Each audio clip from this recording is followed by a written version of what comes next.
Toutes et à tous, bienvenue dans ce 171 soir. Tout le monde est revenu j'allais dire de vacances. Personne n'était en vacances, mais toujours dans des voyages professionnels pour porter la bonne parole Urbi et Orbi. Et donc, on va avoir ce soir surtout Orbi, évidemment. Et donc, ça va recevoir, comme toujours, Arnaud et Igor qui vont nous donner les dernières informations, les derniers détails, tout ce qui s'est passé depuis jeudi dernier. Arnaud, des nouvelles de la politique, de l'économie, comme toujours. Bonjour à tous. Important pour parler de voilà.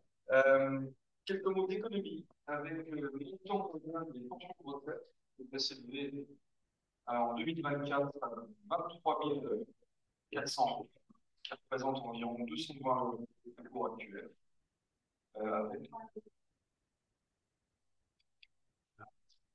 Allumé, et ça ne fonctionne pas. Je reprends donc avec quelques mots sur le montant des pensions de retraite qui devrait s'élever l'an prochain à 23 000 roubles, un peu plus de 23 000 roubles, ce qui représente 220 euros au taux actuel, chiffre donné par le ministre des Finances Anton Silvanov.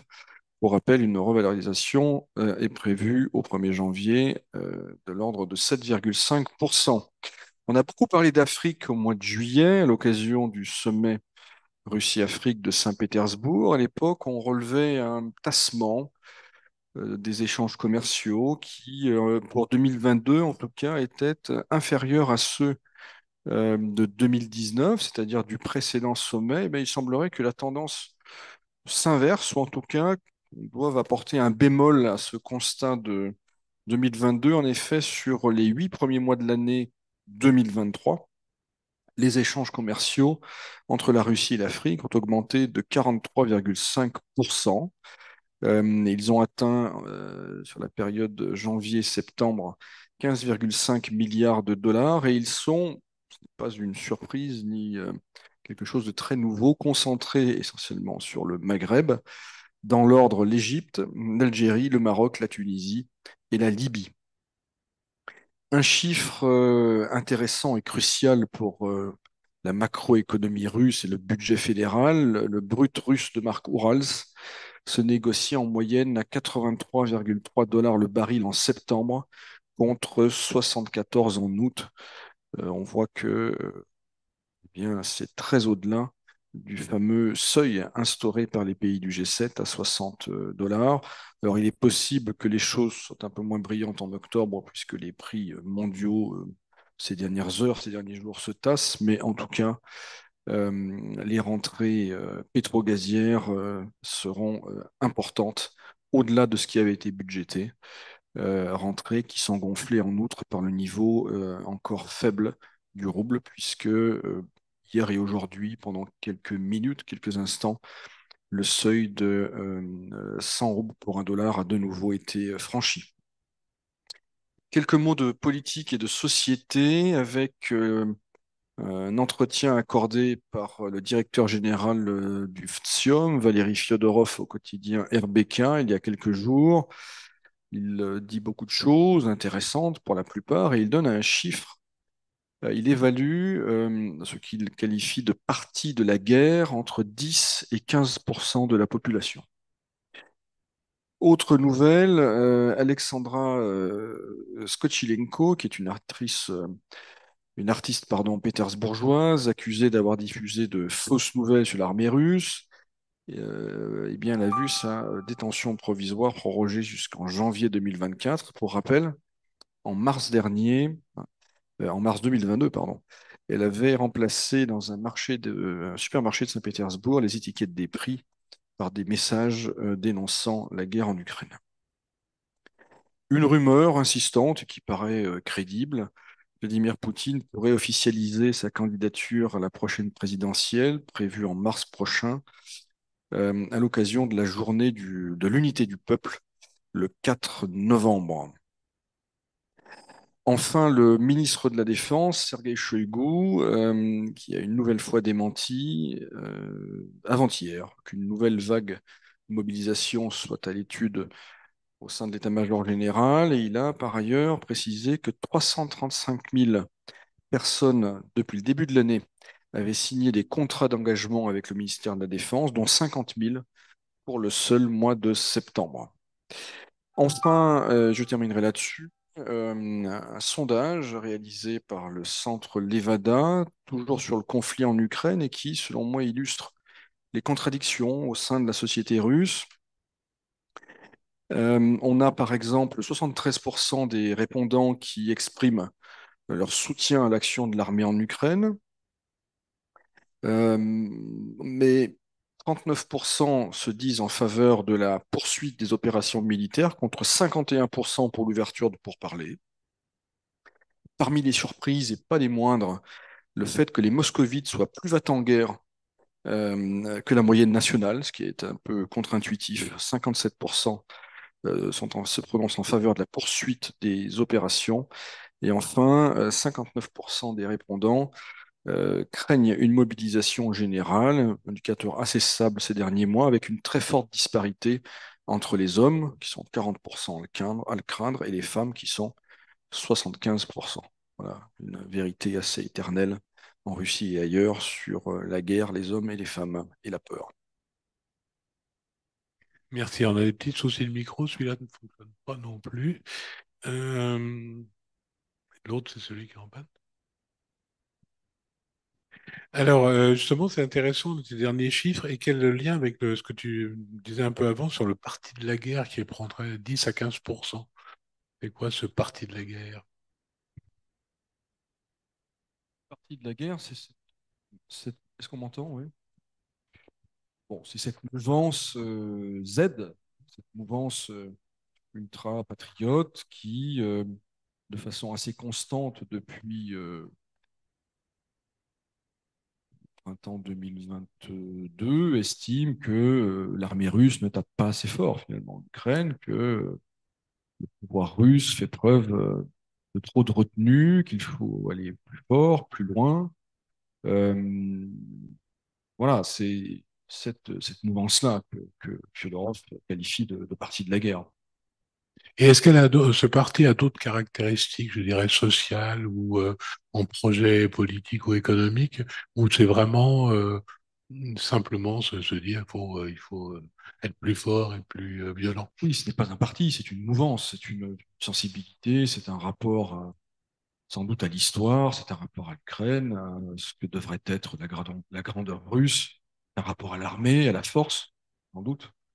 Euh, euh, Encore une fois, c'est une évaluation hein, bon, de quelqu'un qui est censé bien connaître la Russie. Ça paraît assez crédible, ça paraît assez crédible pour de nombreuses raisons. Euh, En raison notamment des autres sondages et de ce qu'ils disent, mais aussi, par exemple, dans un registre plus anecdotique, euh, les réactions au décès de Prigogine, par exemple. Le pays n'a pas été pas assisté à des manifestations de très grande ampleur. Il y a eu, on me parlait des fleurs qui ont été déposées par ici ou là, mais ça n'a pas retourné la société russe. Donc c'est un élément que le pouvoir, je pense, comprend et connaît. Merci de ces éclaircissements. Alors, on a pas mal de questions, mais on y reviendra après l'intervention d'Igor, qui va donc nous éclairer, comme toutes les semaines, sur des aspects plus géopolitiques et diplomatiques. Oui, merci Président. Bonjour à tous. Je vais commencer par la rubrique qui nous emmène outre-Atlantique, hein, comme chaque fois, puisque la bataille du budget aux États-Unis connaît une sorte de pause, de temps mort, puisque un budget provisoire a été voté par le Sénat pour 45 jours jusqu'au 17 novembre, donc afin d'éviter un shutdown qui aurait pu ou dû intervenir ces jours-ci. Les représentants américains ont donc 45 jours pour se mettre d'accord sur une nouvelle ébauche de budget. Et quand on regarde ce budget provisoire, il n'y a évidemment pas un dollar qui est prévu pour l'Ukraine dedans. Alors, il reste toutefois encore 5 milliards de dollars sur la ligne budgétaire précédente, hein, c'est du budget finissant. Et au rythme des paquets d'aide américains qui ont été distribués ces dernières semaines, ces derniers mois, Si on part sur la base, on regarde les derniers paquets qui ont été donnés. En gros, le volume était en moyenne autour de 300 millions de dollars. On en sortait 2 à 3 par mois, donc tous les 10 jours ou tous les 15 jours en fonction, je dirais, du timing. On peut estimer que cette ligne de 5 milliards sera épuisée sous 5 à 6 mois en fonction, une fois encore, du volume des paquets et de la fréquence dans lesquelles ils vont être délivrés aux Ukrainiens. Alors, cette bataille du budget a connu je dirais, quelques rebondissements. Enfin, le plus grand, c'est celui de la démission, en tout cas de l'éviction du président de la Chambre des représentants, Kevin McCarthy, qui a été évincé suite à un vote démocrate majoritaire en sa défaveur, principalement, manifestement, à cause de son opposition à l'inclusion des 25 milliards de dollars demandés par la Maison-Blanche pour l'Ukraine dans le budget à l'origine demandé par Joe Biden. 25 milliards, souvenez-vous que la contre-proposition faite par le Sénat ne prévoyait que 6 milliards pour l'Ukraine, donc sur les 25 demandés par la Maison-Blanche. Manifestement, ça a coûté à M. McCarthy son poste, ce qui n'est pas en soi forcément une très bonne nouvelle pour l'Ukraine non plus, puisque ça accrédite l'hypothèse que l'Ukraine devient un sujet de politique intérieure américaine et un instrument pour abattre des adversaires et un instrument pour la politique intérieure aux États-Unis, et ce qui, évidemment, à mon avis, n'est pas forcément une bonne nouvelle pour les Ukrainiens, qui n'ont rien de bon à attendre de cela. J'ai aussi relevé une interview donnée par M. Ron DeSantis, gouverneur républicain de Floride, qui, au micro d'une radio américaine, expliquait que l'Ukraine n'a rien à faire dans l'OTAN et que si c'est à lui de décider, il s'y opposerait fermement, puisque d'après lui, cela causerait plus d'obligations pour les Américains sans apporter aucun bénéfice, et que par conséquent, si jamais il avait une fois de plus à prendre cette décision, il s'y opposerait. Alors je reviens sur la visite de Monsieur Sébastien Lecornu, ministre français des Armées à Kiev la semaine dernière, puisque bon, elle était intervenue jeudi quand on avait notre briefing, donc j'avais pas encore tous les éléments par rapport à cette visite. Monsieur Lecornu a rappelé, enfin a expliqué que la France ne pourrait pas indéfiniment livrer à l'Ukraine du matériel militaire sans compromettre ses stocks. Ça c'est un petit peu ce qu'on explique ici depuis quelque temps, à savoir qu'à force de livrer, eh bien aujourd'hui on arrive un peu en limite. On se met un peu dans une zone rouge dans la mesure où on risque de puiser dans des stocks stratégiques, ce que ne veulent pas faire manifestement un certain nombre de pays, dont la France, et que par conséquent la parade en quelque sorte qui est trouvée, eh bien, c'est de localiser la production d'armement ou à défaut de pièces de rechange en Ukraine même, donc plus près, j'allais dire, du théâtre, enfin du champ de bataille, pour pallier donc à ces éventuels problèmes. Alors, M. Lecornu n'est pas venu tout seul à Kiev, il est venu notamment avec une délégation d'industriels français de la défense. Et donc, l'idée, c'est voilà, à terme, de créer cette base, micro-base, on peut dire, industrielle, en Ukraine même. Alors, la France n'est pas la seule dans ce cas de figure-là, puisque les Allemands ont déjà envisagé cette solution, cette option, dira-t-on plutôt, depuis un petit moment, avec Rheinmetall, donc l'industriel qui fabrique les fameux chars Léopard, qui envisage d'implanter un centre en Ukraine même, et la Grande-Bretagne aussi, qui va visiblement avec un industriel, je crois que c'est BAE Systems, qui va également implanter quelque chose pour produire des pièces de rechange pour un certain nombre de matériel sur place. Donc, c'est un premier élément. Toujours sur cette actualité-là, le lendemain, vendredi dernier, donc, la capitale ukrainienne a accueilli son premier forum international de l'industrie de défense, qui a rassemblé donc 250 industriels du secteur de l'armement, issus d'une trentaine de pays qui soutiennent l'Ukraine. Et donc, l'idée était de discuter justement de ce nouveau mode finalement de soutien à l'Ukraine, étant donné que les stocks se raréfient, que les pièces disponibles également se raréfient. Bref, que le complexe militaro-industriel occidental n'est pas calibré, n'est pas de la taille à affronter le défi visiblement de ce conflit qui dure et qui va durer. Eh bien, l'idée, c'est voilà, d'implanter des choses en Ukraine même. Alors, il y a quand même eu des contrats qui ont été signés sur place entre des industriels français et l'Ukraine. Donc, Nexter, qui fabrique les fameux canons César, a signé pour 6 canons César supplémentaires. Bon, il y a des robots de déminage, je ne vous fais pas la liste, mais bon, avec quoi?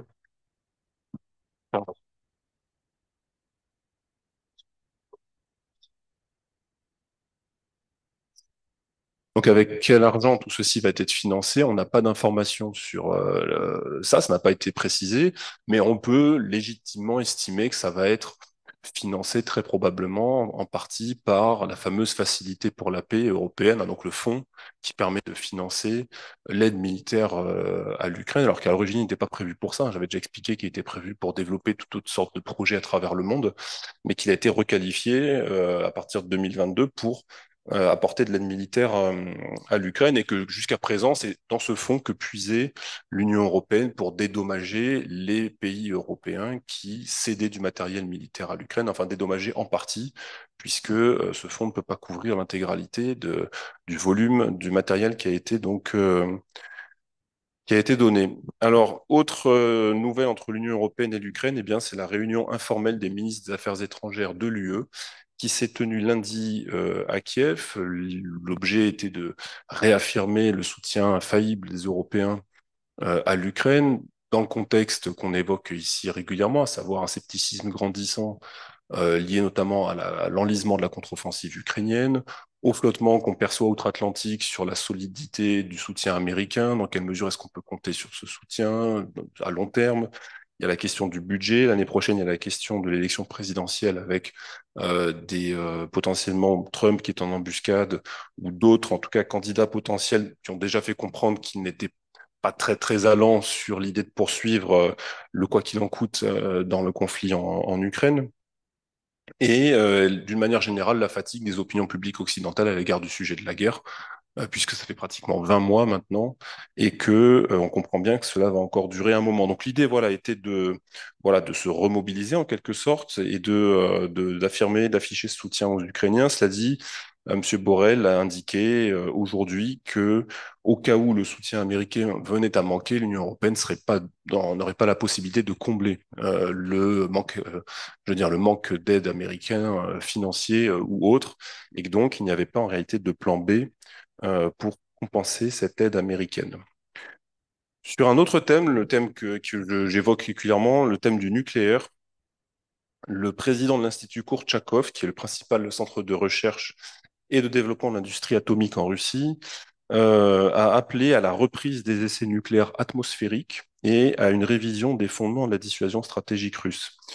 Selon l'argument qu'il met en avant, c'est que d'après lui, si jamais la Russie se livrait au moins à un essai atmosphérique, eh bien, cela pousserait probablement les Américains à ouvrir des négociations très rapidement avec la Russie. Et ils se fondent sur cela, sur l'histoire, puisqu'en 61, les Soviétiques ont fait exploser la fameuse Tsarskaya Bomba, donc la plus grosse bombe qui a été faite sauter, enfin qu'on a fait sauter en un essai atmosphérique, hein, pratiquement 60 mégatonnes, avec manifestement un effet de souffle qui a été ressenti partout à travers la planète.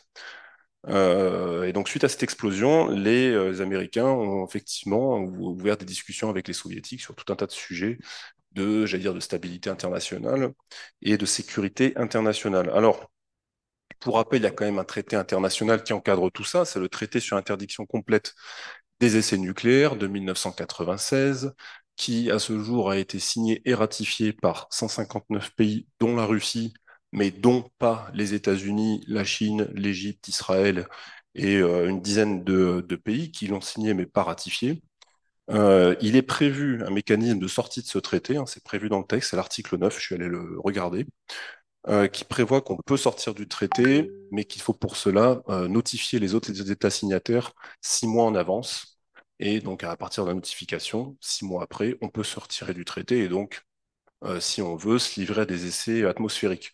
Cela dit, il faut justifier, mais ça a l'air plutôt rhétorique qu'autre chose, de la raison pour laquelle, enfin, c'est pas une justification, mais disons qu'il y a quand même un contexte à évoquer qui soit en lien direct avec l'objet du traité pour, disons, prendre cette décision. C'est une décision qui est vraiment prise à la discrétion de l'État signataire et qui ne requiert aucune autre forme qu'une simple notification. Et encore quelques éléments de la Slovaquie, on en avait parlé ici un petit peu, avec les élections législatives qui ramènent donc au pouvoir Monsieur Robert Fico, qui a déjà occupé le poste de Premier ministre à 2 reprises, hein, entre 2006 et 2010 d'une part, puis 2012-2018. Il a démissionné en mars 2018 de son poste. C'est quelqu'un qui est qualifié d'eurosceptique et de pro-russe, hein, et qui donc revient aux affaires en Slovaquie avec effectivement une position très proche de celle de Viktor Orban quant au conflit en Ukraine. Je crois lors de son speech samedi soir suite à sa victoire, il a expliqué qu'il n'y aurait plus une cartouche pour l'Ukraine. Par conséquent, on a quelqu'un voilà, qui arrive et qui est sur une ligne assez proche de la Hongrie. Alors la Hongrie, justement, qui a vu sa banque, OTP Bank, retirer de la liste ukrainienne des sponsors internationaux de la guerre. C'est que l'Ukraine a des listes comme ça. Alors il y a Miro Tvorets pour une certaine catégorie de personnes, et il y a les sponsors internationaux de la guerre, où là on met le nom d'entreprise que les Ukrainiens estiment, comment dirais-je, trop compromise avec la Russie. Donc ils avaient mis OTP dedans. Elle a été retirée, de même que 5 compagnies maritimes grecques. Et là, on peut voir un petit peu, je dirais, un geste qui est fait suite à l'élection de M. Fico en Slovaquie. Et je pense que les Ukrainiens ont compris qu'il était peut-être bon de faire un geste envers la Hongrie afin de rééquilibrer un peu les choses, espérer que les Hongrois votent l'aide financière pour l'Ukraine, et dans l'hypothèse d'un futur paquet de sanctions, qu'il n'y ait pas d'obstruction de la part de la Grèce et de la Hongrie dans les semaines qui viennent. Très brièvement, un représentant de l'opposition de la Chambre haute du Parlement japonais s'est rendu en Russie la semaine lundi, où il a rencontré le vice-ministre russe des Affaires étrangères. Donc c'est l'équivalent en fait d'un sénateur, hein, un sénateur japonais en quelque sorte. Tokyo prétend ne pas être au courant de cette démarche qui aurait été prise visiblement par le sénateur lui-même. Ce monsieur donc a rencontré, donc c'est la première rencontre entre un représentant, j'allais dire politique japonais, et un représentant officiel russe depuis le 24 février 2022, hein, vous l'imaginez bien. Et donc ce sénateur japonais a rencontré monsieur Andrei Rudenko pour officiellement discuter de sujets liés aux îles Kouriles, hein. Vous savez que c'est un grand sujet, un sujet structurel des relations russo-japonaises, mais en réalité, on n'en sait pas plus sur leur rencontre. Et enfin, je terminerai avec un chiffre. 33 000, c'est le nombre de ressortissants russes qui ont obtenu la nationalité israélienne en 2022. Et d'après le Centre russo-israélien de consultation, qui est un organisme qui fournit des services en vue de favoriser et d'accompagner la rapatriation ou disons l'immigration vers Israël, il y aurait encore en Russie un réservoir de 1 million de personnes qui peuvent prétendre à la nationalité israélienne. Impressionnant. Euh, Est-ce que cette question de reprise des essais nucléaires te semble sérieuse? Est-ce que les Russes pensent vraiment que ce qui s'est passé il y a en 60, 61, c'est ça, peut se reproduire parce que ça aurait le même impact? Disons que c'est en fait une hypothèse, en tout cas une idée, je ne sais pas comment l'appeler, qui n'est pas nouvelle et qui circule déjà depuis quelques mois. Je l'avais déjà vu passer, il me semble, cet hiver, enfin, dans ce débat d'idées autour de la chose nucléaire et le conflit en Ukraine. Donc, ça veut dire qu'elle fait son chemin, qu'elle n'a pas été abandonnée, qu'il y a des gens qui continuent de la porter.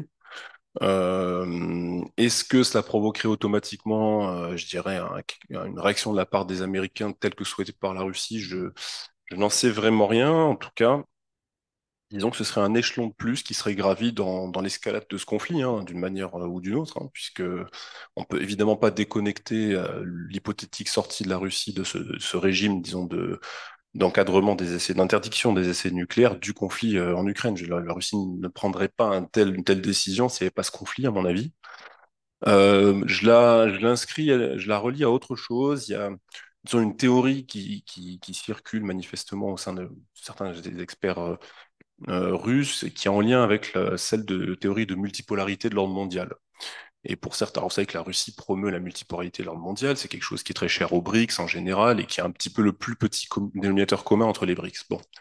Sauf que pour certains experts, une des manières de hâter l'avènement de cet ordre multipolaire, ce serait finalement de favoriser en sous-main, d'une certaine manière, la prolifération nucléaire, puisque finalement cette multipolarité elle serait mieux assurée, mieux structurée par des puissances nucléaires régionales qui n'auraient pas forcément des vecteurs capables de taper à 15 000 ou 10 000 ou 8 000 kilomètres, mais qui auraient un arsenal nucléaire à minima qui les prémunirait contre l'intervention de puissances extérieures en désaccord avec leur position, et que par conséquent, une des charpentes de cette multipolarité et un accélérateur, ce serait la dissémination de technologies nucléaires. Et donc moi, je relis un petit peu tout ce contexte.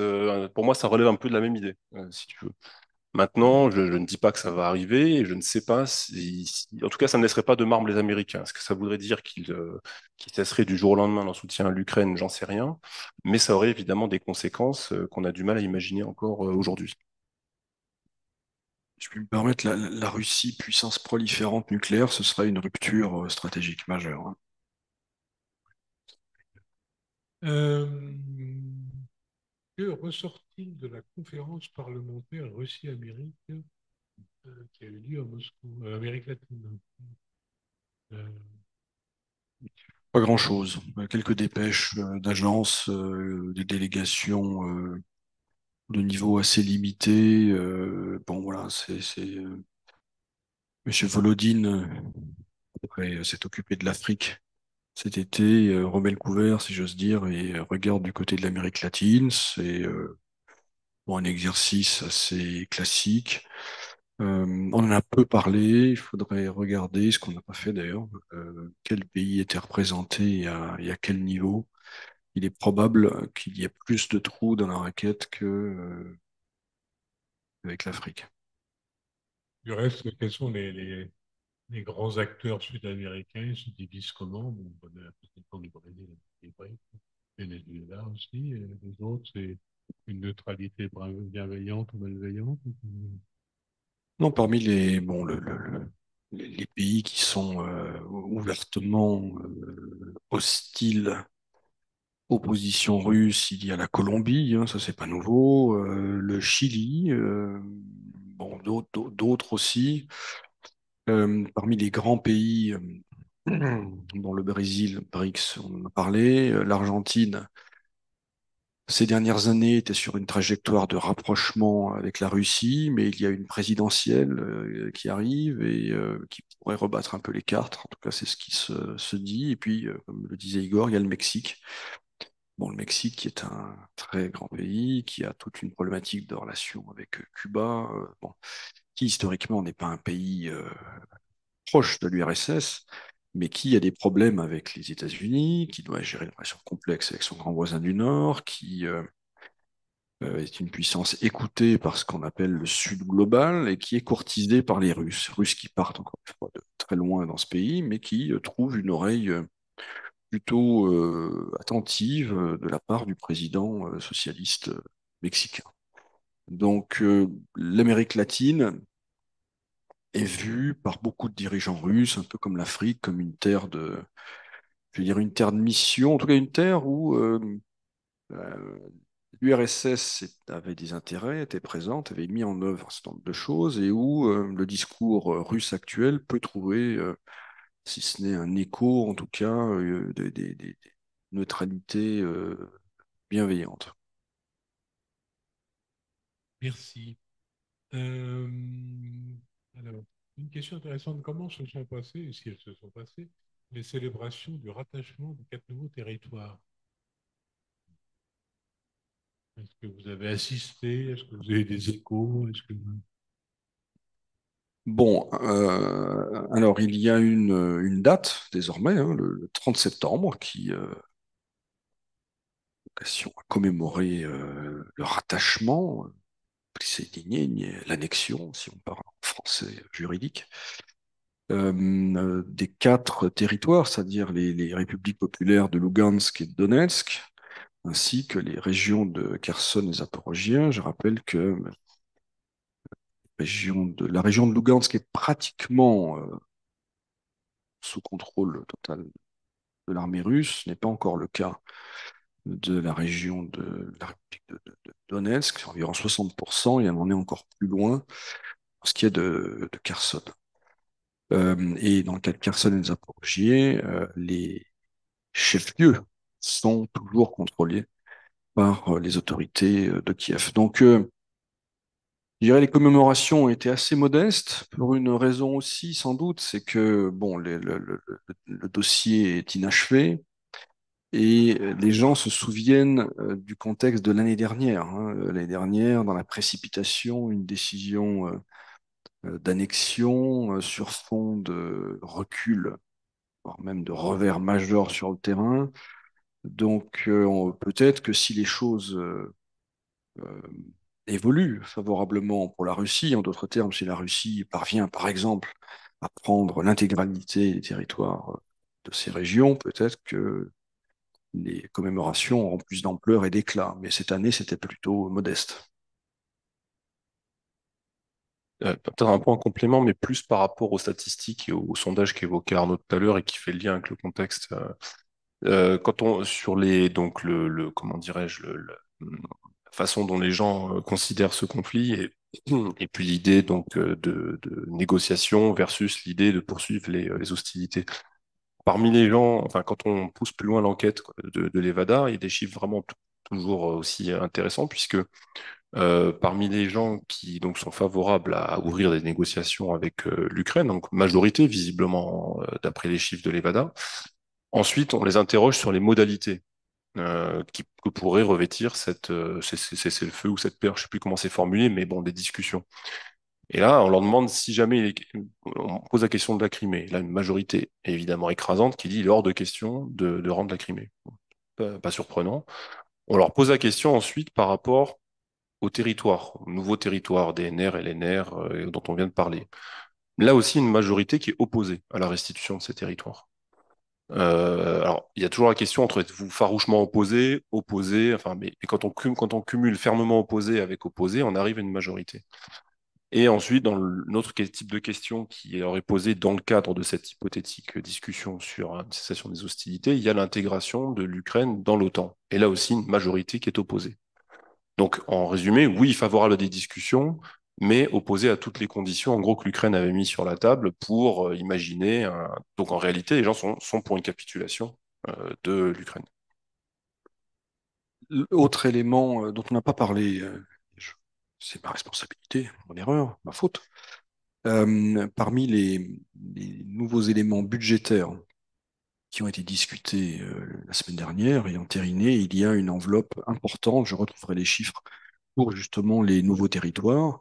Et non seulement, ce que disait Igor, la population n'envisage pas dans sa majorité une quelconque rétrocession de territoires conquis, mais certains responsables, M. Medvedev, qui est coutumier de déclarations un peu inflammatoires, annonce que d'autres régions ont vocation à le rejoindre. Donc, sujet qui n'est vraiment pas clos.